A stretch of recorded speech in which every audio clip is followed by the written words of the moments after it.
this interesting edition of your regular program, Business and Economy. And our guest is the President, African University of Science and Technology here in Abuja.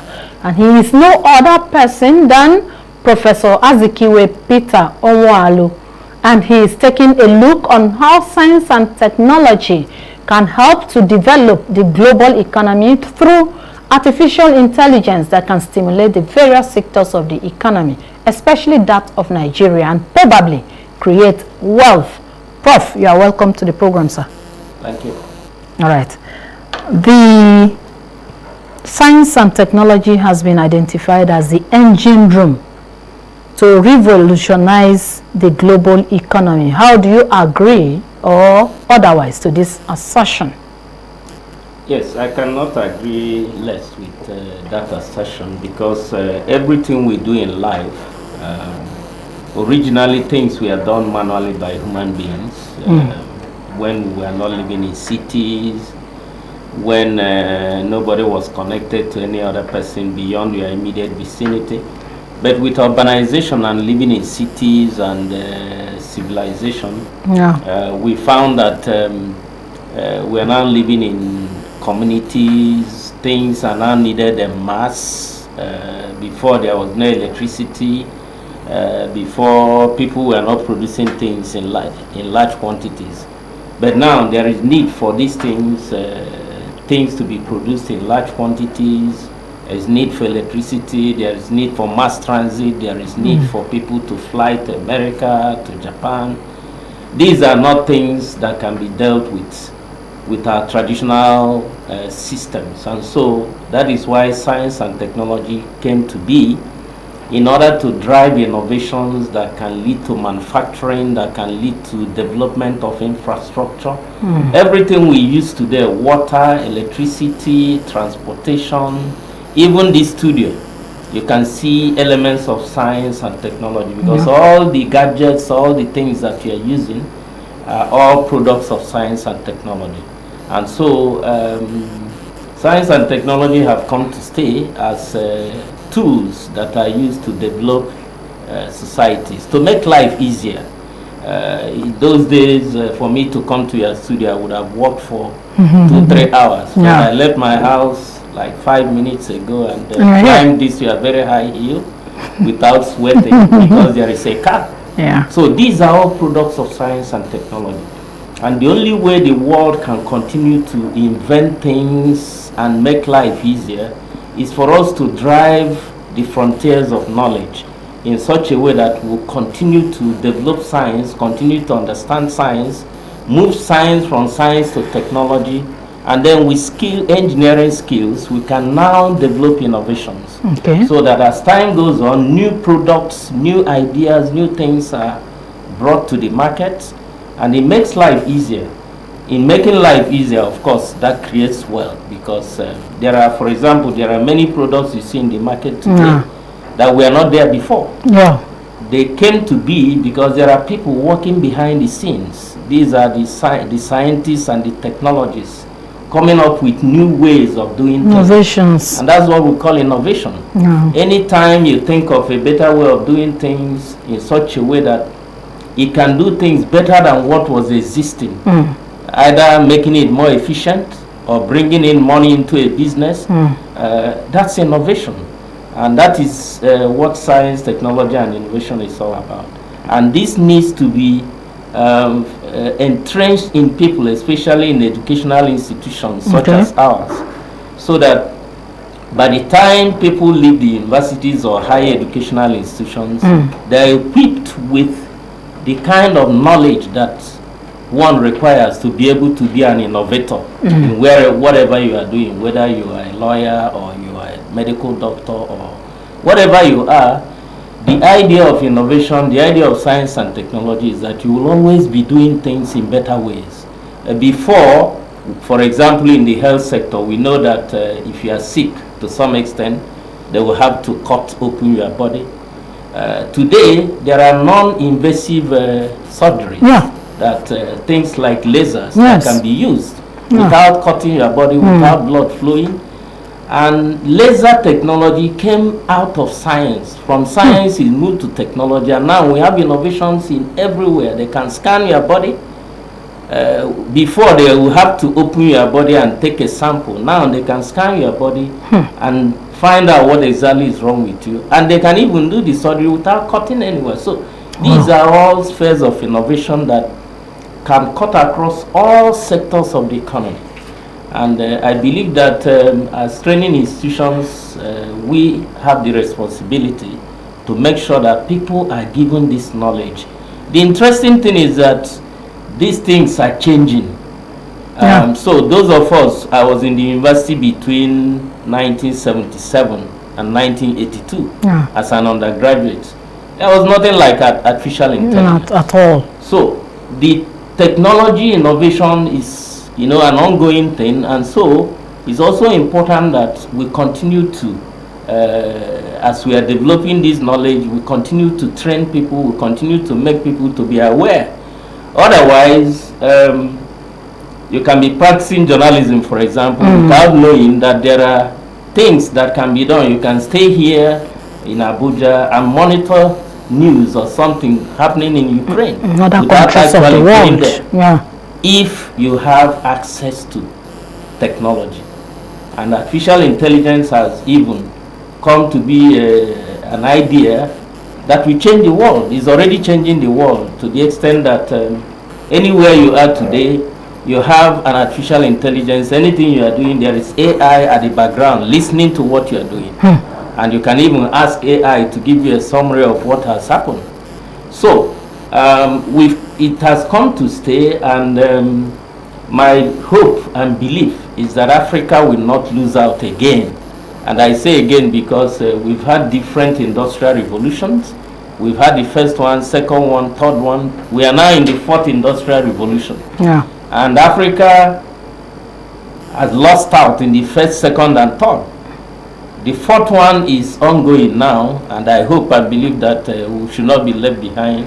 Otherwise, we'll continue to be the dark continent, which some people say we are. Okay. You have said that science and technology has come to give us better life, to make life easy. Now, where is the place of science and technology in Africa?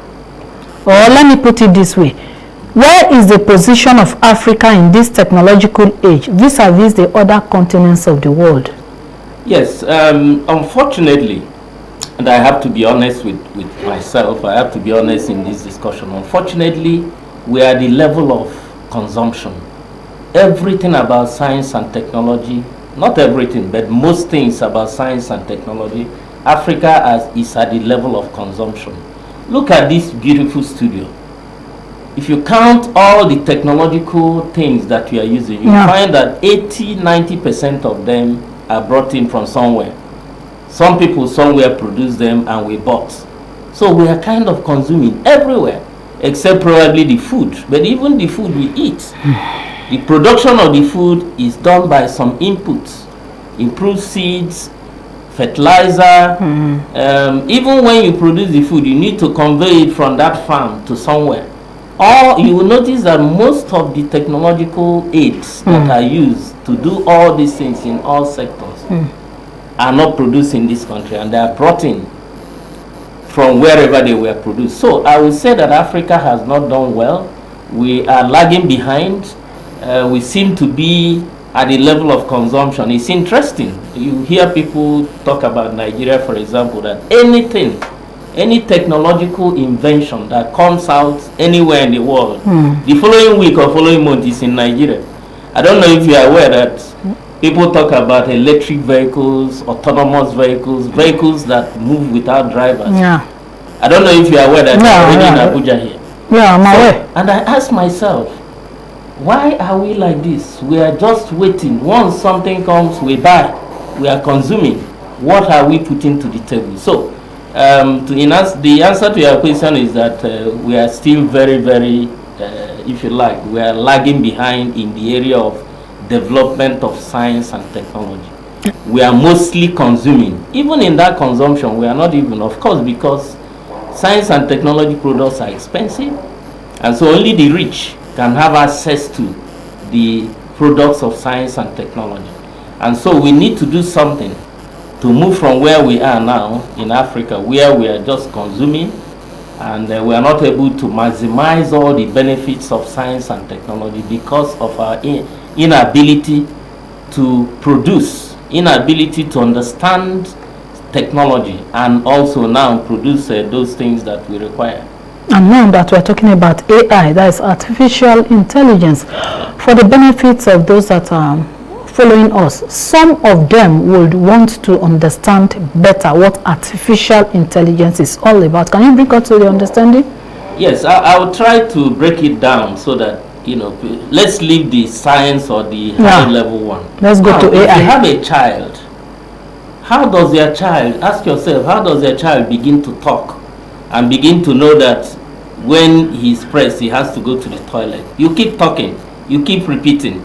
You keep saying, mommy, daddy, see mommy. By the time you repeat this several times, that child begins to internalize. So when he sees daddy, you say, daddy. And gradually he begins to learn. Now, God that created all of us gave each person what is called natural intelligence.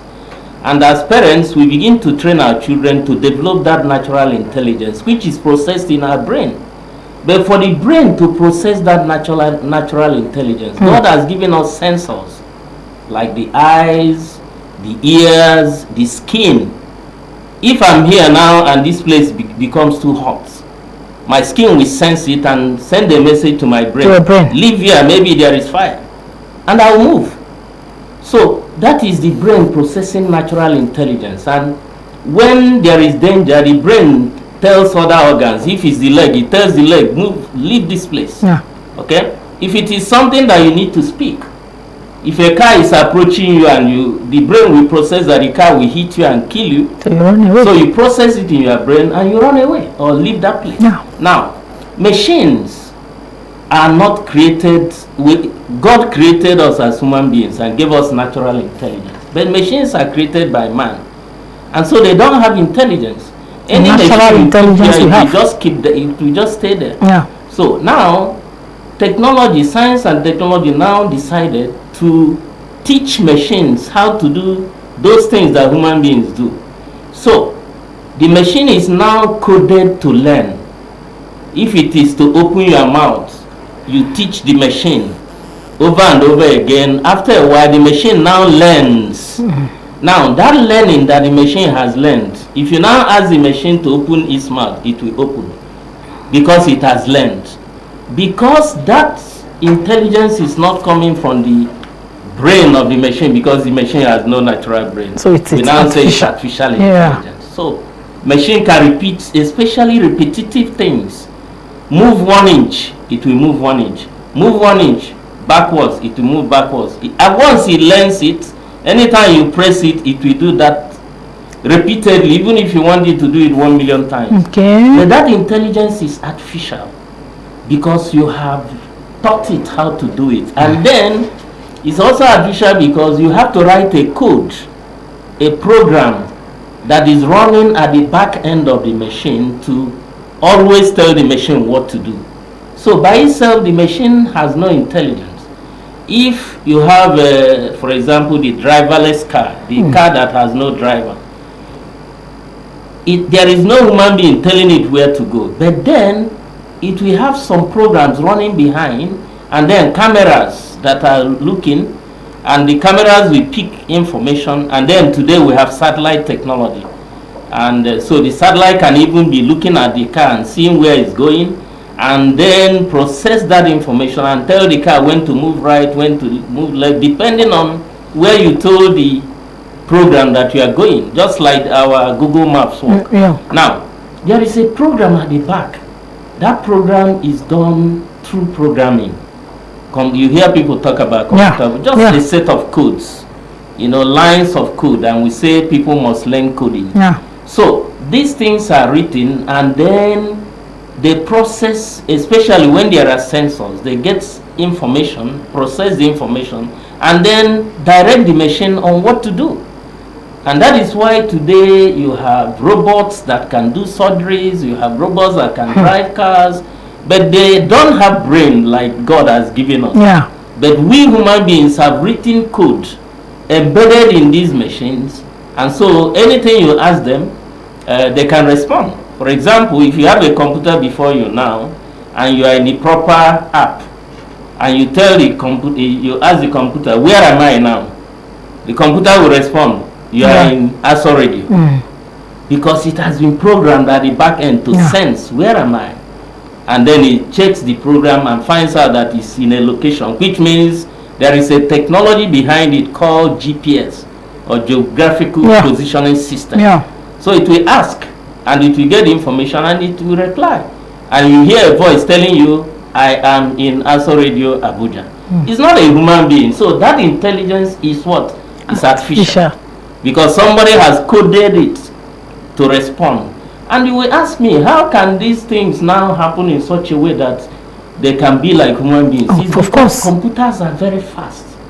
The way God created us, we can process information very slowly. If I ask you a question now, it will take you time to have to digest it and then. But computers, we have taught computers to do things, and they can do these things in millions of seconds. I mean, in milliseconds. What will take me 1 minute to think about, a computer can process it in 1 millisecond. Which means if you have so many things for the computer to process, you can process all those things simultaneously, very fast. And so the computer begins to respond as if it's a human being. But you can see that it's still not perfect, and that's why when you see robots, if I move my hands now, moving my hands, you will see it flowing. Yeah, but if it's a robot, it will be doing. It will be ping, ping. You know it is artificial. It's actually doing it step by step. But because it is doing it in milliseconds, it's able to do it as if it's actually flowing, as if it's a human being. So that is why it's called artificial, because it's not real. And if anything goes wrong with the software, it means the hardware cannot function. That's true. That is the physical thing. So this has really changed our lives. If you are typing, for example, today, as you are typing, the artificial intelligence that is running behind is even prompting the next word you want to say. Yes, at times you see it, even when you're using, you use your computer, it will underline it, that it is wrong. Even sometimes it writes what you didn't intend. Yes. And without reading, you press enter, and the other person receiving it will say something, what are you talking about? But that's why it's artificial, because it's looking at what you had done before and using it to predict what you want to do. If you go to Google, for example, and you keep searching for something, gradually, Google, anytime you go to Google, it will start prompting you. Maybe you always go to movie sites, or you go to science and technology, or some of our naughty children that go to where they shouldn't go, like pornographic all the sites that we don't want them to. Any other time you are trying to search, it takes you there naturally, artificially, thinking that this is what you used to do. So maybe you want to go there. You want to go there. So that's why it's artificial. But the beauty of this is that it has changed. It is changing everything we do. It used to take me as a professor, it used to take me 3 weeks, 4 weeks to write a paper that I want to publish. But if I go to even my WhatsApp now, or any of the AI tools, such as ChatGPT, if I just tell it, write a technical paper for me on science and technology in Nigeria. Once I press enter, you just see maybe some seconds of wait, and I will have a full paper. Wow. This is what, if I'm using my natural brain, it would have taken me 3 weeks to write. Okay. So we can see that this speeds up things. I can ask ChatGPT or any of the artificial intelligence tools to do this paper for me. It will give me something in a matter of seconds. I can now print that in, and then now use my own natural intelligence to now improve on it, and within a day my paper is ready. Okay. So it helps in research, it helps in, now I'm just talking of myself as a professor. Think of somebody in industry. Across sectors of the economy. Across sectors, something that would have taken you weeks to do. With AI support and with robots, you can do it in one day. So it is really changing things and making us to do things in more productive. So it improves productivity, and of course for people who are doing business, if you have improved productivity, it leads to more profit, and then of course you can do turnover. Yeah, you know, all of this AI, science and technology must have to go through the learning process, and it has been alleged that many universities in Nigeria impart knowledge without skills. As the president of the African University of Science and Technology here in Abuja, what difference is your university making? Yes, we found that, as I said earlier, 10 years ago, 20 years ago, these were not taught in the universities. So what we have done is to first of all teach ourselves, those of us who are teaching our young ones. I've directed, in the last 1 year, I've directed that every lecturer in my university must go through artificial intelligence training. And in fact, I'm not just talking about artificial intelligence. I say you must get more new knowledge in artificial intelligence and other emerging technologies. Because there are other emerging technologies. Yeah, it revolves. Okay. Now, we have a department of computer science, we have software engineering, we have management of information technology. This is where we have experts. But the rest of us that are teaching also need this artificial intelligence. So we are using them to teach others. Okay. So first of all, the lecturer knows what it is all about. Then the second thing we are doing is to ensure that every course we are teaching has a little bit of artificial intelligence embedded. So if you are studying civil engineering, in all the courses you do in civil engineering, you must learn the tools for artificial intelligence to improve what you are doing, and so on and so forth in all the other areas of learning. And then, as our responsibility, we've also seen that we need to let the public know about this. So we are also training people through short courses. So if you come to the university weekends, you will see professionals within the city who come in weekends to learn about these new technologies and go back to their work. In addition to that, we are training people online. Today, people log in from anywhere to learn. So we are running short courses, we are running programs to train ourselves and train people, and more importantly also to train our students. We have, in the last 2 years, we've established what we call AUST Inspire. This is a university-based innovation hub within the university. So students go to this hub to learn about these new technologies and how to use them and so on. And even the public also go there. That is where we train people on tech. All these ideas of e-commerce, anything you want to learn about using your technologies. For example, I have a secretary, and there is a desktop in front of her, which we normally use, But today she also has a laptop, and she also has a mobile smartphone. And most of the things she does with the desktop, she can actually do with her smartphone, which means even if she's not in the office, she can still. In fact, this morning I had given her instructions on what to do, and she can was doing them from home. And when, for example, this issue of transport and all that started, I immediately said, let us reduce the number of times we come physically.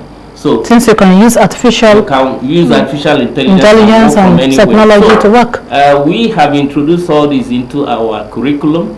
And remember that the National Universities Commission has what is called the new CCMAS, which is the new curriculum. And what they have done is to say the national curriculum for any program is about 70%. That every university can tweak their curriculum to up to about 30%. So if you know what you want your university to be known for, you inject it into the curriculum up to, so it is unique. And what is unique in our program is that we have introduced what is called project-based learning. We've introduced artificial intelligence to the point, and then we've introduced skills, soft skills, so that students coming out from our universities have skills. Not only be knowledgeable, but to also be skilled. Yes, they have to be skilled in whatever they want to. You may be studying mechanical engineering, but you are interested in another skill. You will learn it within that AUST Inspire Innovation Hub. You will learn that additional skill so that even though you are practicing as a mechanical engineer, you can also be a fashion designer if you so wish, if that is the additional skill you have learned. And that way, we are sure that when students are coming out, you learn the skill in your profession and any other profession you are interested in. So you cannot come out as a mechanical engineer and tell me you cannot fix this. You cannot. You go look for roadside mechanic to fix your car. That's even the irony of it. The air conditioner, or you are working in a place, something goes wrong, you are not able to fix it. You are not able. An engineer, you can't fix anything. And then, if you now come out and you don't have white collar job, you keep talking that there is no job, or you want to run away from Japa out of Nigeria. Skills. We have neglected skills for a long time. I went through the university system. I would say that, with due respect to my former university, I didn't acquire much skills. But I was very good in all the knowledge. But now that we have the introduction of technology and science and training people in science and technology, I've insisted, and we are running it in our school. In fact, every Wednesday is Skills Day in the university. Is it for free? No, yeah, it's free because students are paid. For us that are coming from outside the school. Okay, you are going to tell me if it is pocket friendly or it is the usual way of private school. For our students, it is free because that's part of our innovation in curriculum development. So that they learn skills in their area and in other areas. And many of them, quite a number of the students are really amazing. We did a recent challenge on climate change. If you watch the program on our convocation on the 14th, you will find that some students were given awards and prizes for innovation. By the school or outsiders? By the school. Okay. But of course, all these things we are doing, we have partners who are supporting us. World Bank is supporting, Africa Development Bank, and a number of organizations are supporting these initiatives. And with this, can you say, sorry to cut you, can you say that the graduates from your school can withstand the labor market in terms of creating employment? Yes. Because that has been the trend. Yes. We have graduates that are knowledgeable, but they don't have skills. Yes, I can safely say that because we have the data is there, the records are there. Okay. First of all our graduates, let me say 99% employed. Whether they self-employed, they can be self-employed, or whether they've employed themselves or they're working in other organizations. As they are coming out of the school, yes, they get employment. Yes, because as they're being trained in that innovation hub, each of them is encouraged to have a startup. Okay. What I mean by startup is you create an idea that will lead to a business and you begin to nurture it. Yeah. You can be the founder, and you can also have 2 or 3 people partnering with you, maybe your friends, with lecturers and outsiders providing mentorship.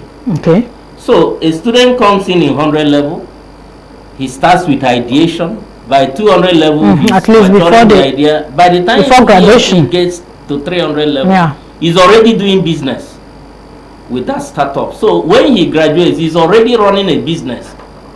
Most of them, of course, are IT driven. Most of them current, so you don't need to have a shop or anything.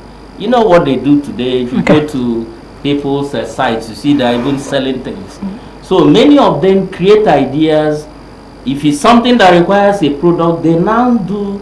There's what you call outsourcing in manufacturing. If you want to produce this now, you don't necessarily have to have a factory for there are some things you outsource. You can actually outsource and get it produced.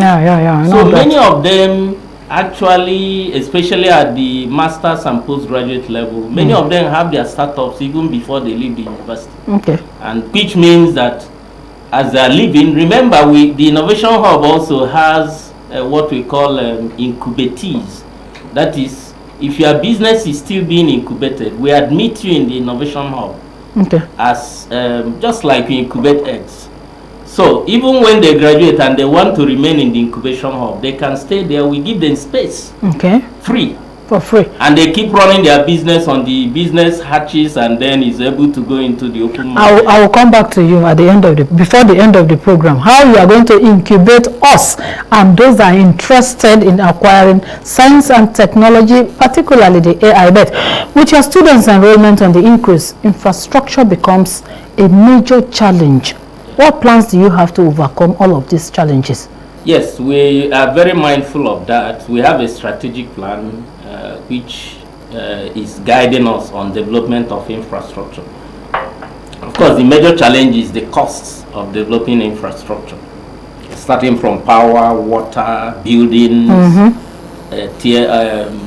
theaters, laboratories, lecture halls, and the rest of them. Lecture halls, yes. So we are working, number one is that we are working from our own funds, from the tuition, from the projects we have and so on. We are developing new infrastructure in different areas, hostels, auditorium and so on. But in addition to that, we know we don't have all the resources to do this. So we are also discussing and entering into partnerships with investors who are ready to partner with us on a BOT basis, that is build, operate and transfer in different areas. And then we're also approaching foundations.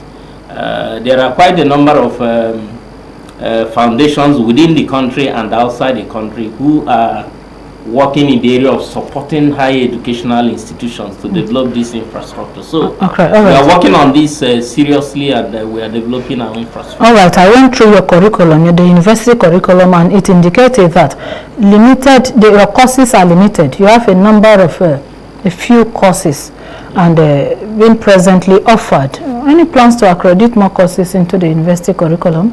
Yes, the university was operating at a in terms of numbers, it's actually by design. You know, before you establish any university, the National Universities Commission requires you to have a number of strategic documents. One is your strategic plan, your academic brief, the university law, the master plan of the university. So the founding fathers of university actually wanted to start small. That was the design, patterned after universities like MIT. MIT is Massachusetts Institute of Technology in the US. MIT is not a very big land grant university where you have 50, 100,000 students, but small focused. So for 10 years, according to the strategic plan, we were running only 5 programs.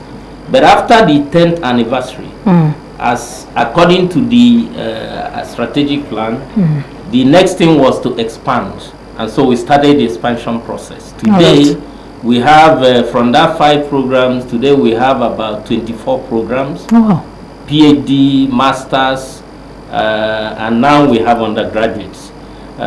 This year, we have actually perfected plans. Later this year, we are applying, actually in a couple of months. We are going through the process of going through our Senate, then to our board, and then to National Universities Commission. So we are going to see a number of courses.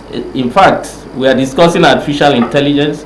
We are going to see a new program, master's program in artificial intelligence, and a number of other programs in the health sector and in other sectors, so that more Nigerians and indeed more Africans, because this is African university, so more Africans can have opportunity of learning science. In 1 second, how do you think that Nigerians can benefit, those that are of a working class or those that are not within the system of your school? How can they benefit from artificial? And do you think that artificial intelligence will not create unemployment in few seconds because of our time? Yes.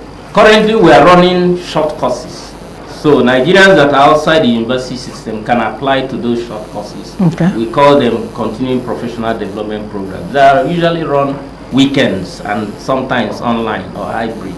So I invite people to apply. Some of them are 5 days, some 3 weeks, and you can get certificates. Then you can escalate from certificate to degree programs and so on. So the concern expressed is the artificial intelligence introduced. Will it cause more unemployment? It will not. Rather, it will create more jobs. All right. Artificial intelligence will create more jobs and not unemployment, according to my guest, the professor in the house. And with that, we have come to the end of today's program. The analyst has been the president, African University of Science and Technology here in Abuja, Professor Azikiwe Peter Onwalu.